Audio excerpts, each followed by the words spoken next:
దేవుడే నీ జీవితంలో ఒంటరితనమును అనుమతించాడు. ఎందుకంటే నీవెవరో నీకు తెలియాలని. ఒంటరిగా ఉన్నప్పుడే నీవు చేయవలసిన పని మీద నీకు దృష్టి పెరుగుతుంది. ఒంటరితనములోనే నీకు కావలసిన దానిని పోరాడి సాధించగలుగుతావు. ఎందుకంటే నీకు ఎవరో సాయపడరు కాబట్టి. ఒంటరితనములోనే నీ బలాన్ని రెట్టింపు చేసుకుంటావు. ఎందుకంటే నీవు అలసినా నీకు సాయం చేయుటకు ఎవరూ లేరు కాబట్టి. అబ్రహాము ఒంటరిగానే తన ప్రయాణాన్ని కొనసాగించాడు. విశ్వాసులకు తండ్రిగా మార్చబడ్డాడు. యాకోబు ఒంటరిగా మిగిలినప్పుడే దేవునితో పోరాడి దీవించబడ్డాడు. తన పేరు మీద ఒక జనాంగం, రాజ్యాంగం ఏర్పరచబడింది. యేసేపు ఒంటరిగా మారినప్పుడే కరువులో ప్రపంచాన్ని రక్షించగలిగేవాడిగా దేవుడు మార్చాడు.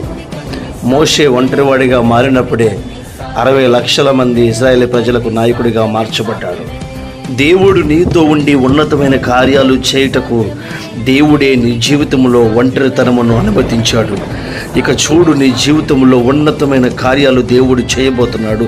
ఎందుకంటే స్వయముగా దేవుడు నీ చెయ్యి పట్టుకొని నడిపించబోతున్నాడు. నువ్వు అలసిన సమయంలో, నువ్వు వేసారిన సమయంలో, నువ్వు ఓడిపోయిన స్థితిలో, నేను ఇక చేయలేను, నా వల్ల కాదు, నాకు అంత సామర్థ్యం లేదు అనుకున్న సమయంలో నువ్వు చేయలేని గొప్ప కార్యాలు దేవుడు నీ జీవితంలో చేయడానికి సిద్ధముగా ఉన్నాడు. సమస్తము సాధ్యమే నీ జీవితంలో. దేవుడు అసాధ్యమైన కార్యాలు నీ జీవితంలో చేయబోతూ ఉన్నాడు.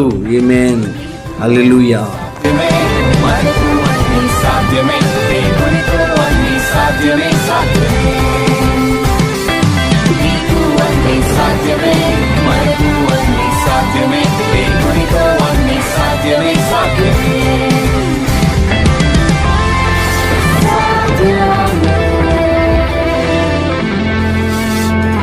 Do you know that with God all things are possible?